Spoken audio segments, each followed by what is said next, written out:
More than 48 hours have passed since the horrific crash of Air India's London-bound flight in Ahmedabad's Nagar area, which claimed 265 lives, including 241 passengers and 12 crew members.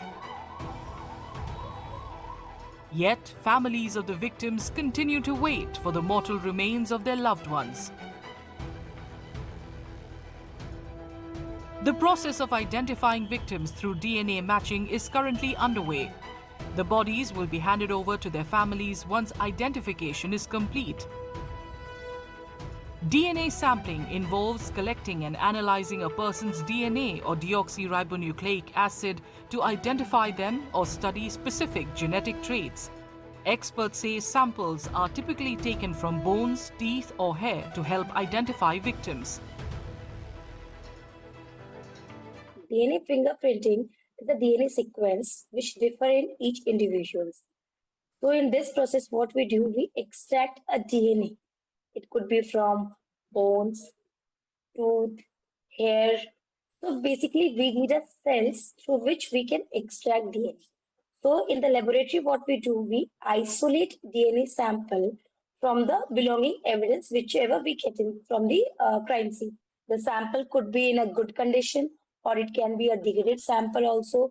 Like we can see in the plane crash, the peoples are burnt fully, right? More than 90% burns is there. In that case, what we could do is we can extract DNA from tooth, we can extract DNA from bones, we isolate the DNA and then we do the DNA profiling.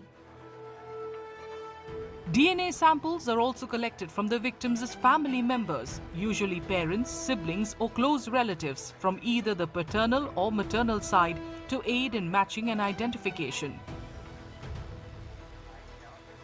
Does a person whom we cannot recognize has DNA that has been taken out, and the most resilient would be the bones, you see, the rest of the tissues would not be there.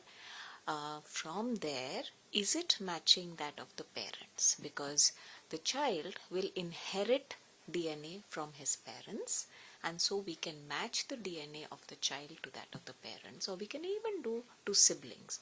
But of course, sibling match is 50%, but parents match is much higher. The best is the parents and the child. The more we go beyond that relationship, the more dilute does the relationship become, because more splitting has occurred until it reaches that generation. In cases where bodies are severely charred, visual identification becomes nearly impossible. Experts say DNA testing remains the most reliable method as it can survive extreme heat and decomposition. In this case, which we can see, which has happened right now in front of our eyes, it's a case of fully burned bodies, charred body, burned bodies we are getting, right?